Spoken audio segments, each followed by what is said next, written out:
এজন্য আল্লাহ তাআলা বিধানগুলো দিলেন। আল্লাহ বিধান দিলেন, যদি কেউ কাউকে হত্যা করে তাকে হত্যা করতে হবে।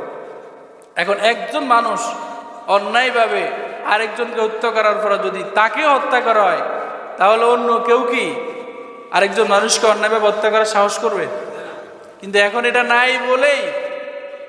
নাই বলেই কলা গাছ কাটতে মানুষ চিন্তা করে, অমুকের কলা গাছ কাটলে আমারে ধরবে, বিচার হবে, মামলা হবে, তার সাথে আমার মারামারি হবে, এই চিন্তা করে। কিন্তু মানুষ মারতে সেই চিন্তা করে, বিচার নাই তো।